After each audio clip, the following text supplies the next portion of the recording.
نحمدہ و نصلی علی رسولہ الکریم، اما بعد۔ اللہ تعالیٰ کا بے حد شکر اور احسان ہے کہ اس مالک کائنات نے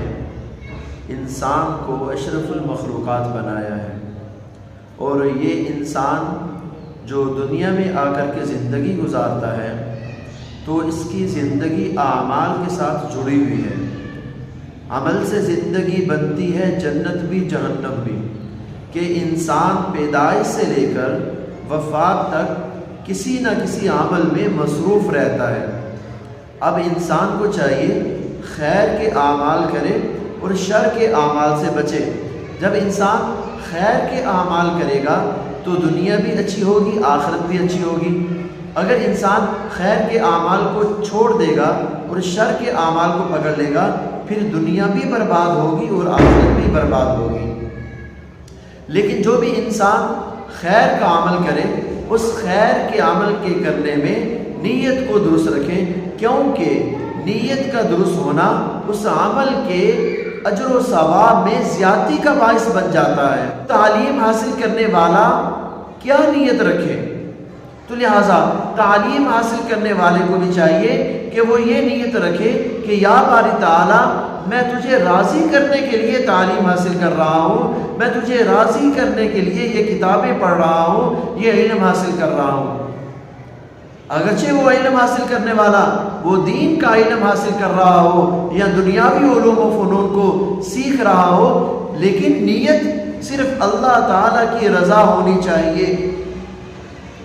تاکہ اس عمل کے اندر برکت ہو جائے، اس عمل کے اندر اللہ تعالیٰ کی مدد شامل حال ہو جائے۔ اور یہ اخلاص کا سب سے اعلیٰ درجہ ہے کہ انسان عمل کرتے وقت اپنے اندر تکبر نہ لے کے آئے، بڑائی نہ لے کے آئے، بلکہ طالب علم کو چاہیے کہ وہ علم حاصل کرنے میں صرف اور صرف اللہ کی رضا کی نیت کرے۔ اگر اس کے اندر یہ نیت آ جائے کہ میں بہت بڑا بننے کے لیے علم حاصل کر رہا ہوں، میں بزرگ بننے کے لیے علم حاصل کر رہا ہوں، کوئی علامہ بننے کے لیے علم حاصل کر رہا ہوں، پیر بننے کے لیے علم حاصل کر رہا ہوں، تو علماء نے اس کو بھی مناسب نہیں سمجھا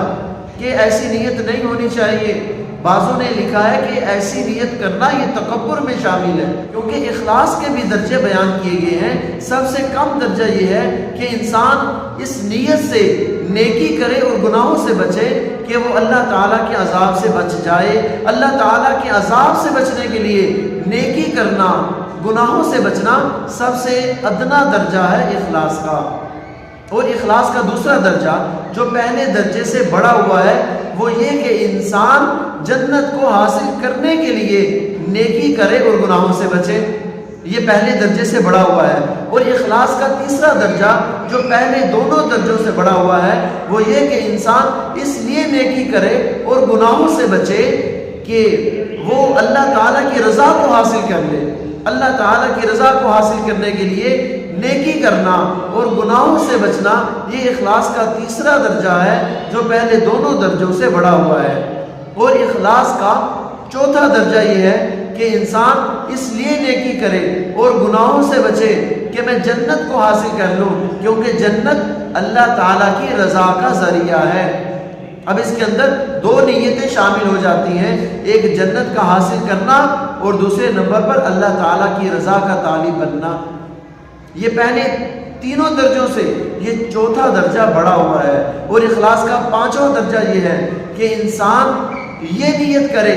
اپنے اعمال خیر کے کرنے میں اور اعمال شر سے بچنے میں، یہ نیت ہونی چاہیے کہ یا باری تعالیٰ، میں اس قابل تو نہیں ہوں کہ تیری رضا کا طالب بن سکوں، تو مجھے جنت ہی عطا فرما دینا۔ اب اس کے اندر تین نیتیں ہیں،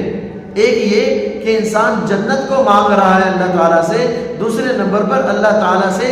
اس کی رضا کو بھی مانگ رہا ہے، تیسرے نمبر پر وہ اپنی عاجزی ظاہر کر رہا ہے اور تواضع ہے اس جملے کے اندر، اس نیت کے اندر۔ آخری درجہ جو پہلے پانچوں درجوں سے بڑا ہوا ہے، جو سب سے اعلیٰ درجہ ہے، وہ یہ کہ انسان اس لیے نیکی کرے اور گناہوں سے بچے تاکہ مجھے اللہ کی رضا حاصل ہو جائے، لیکن اس کے اندر تکبر نہ ہو، غرور نہ ہو، بلکہ صرف اور صرف اللہ تعالیٰ کی رضا ہو، دل سے اللہ تعالیٰ کی رضا کو مانگتا ہو اور زبان سے جنت کا طلبگار ہو۔ تو اسے کہتے ہیں نیکی کر دریا میں ڈال، نیکی کر دریا میں ڈال۔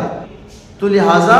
ہر طالب علم کو چاہیے کہ علم کے حصول میں اپنی نیتوں کو درست کر لے، کیونکہ نبی علیہ الصلوۃ والسلام نے فرمایا انما الاعمال بالنیات، اعمال کا دار و مدار نیتوں پر ہے، اعمال کا دار و مدار نیتوں پر ہے۔ بلکہ دینی علوم کو حاصل کرنے والے یہ نیت کرتے ہیں کہ یا اللہ تیری رضا کے لیے حاصل کر رہا ہوں، جو دنیاوی علوم و فنون حاصل کر رہے ہیں وہ اللہ تعالیٰ کی خوشنودی کو بھی مد نظر رکھتے ہوئے اللہ تعالیٰ کی رضا بھی مانگے کہ اے اللہ تیری رضا کے لیے یہ کام کر رہا ہوں، یہ علم حاصل کر رہا ہوں، یہ فن حاصل کر رہا ہوں۔ دوسری نیت یہ شامل کر لے اے اللہ تیری مخلوق کی خدمت کے لیے یہ کام کر رہا ہوں، رزق جو مقدر کا ہے وہ مل کے رہے گا، وقت سے پہلے نہیں اور مقدر سے زیادہ نہیں۔ انسان کو رزق تلاش کرتا ہے، لیکن آج انسان کو بات سمجھ نہیں آ رہی، انسان رزق کے پیچھے بھاگ رہا ہے، حالانکہ رزق انسان کے پیچھے بھاگتا ہے۔ تو اللہ تعالیٰ سے دعا ہے کہ اللہ تعالیٰ ہم سب طالب علموں کو اپنی نیتوں کا درست ہونا نصیب فرما دے۔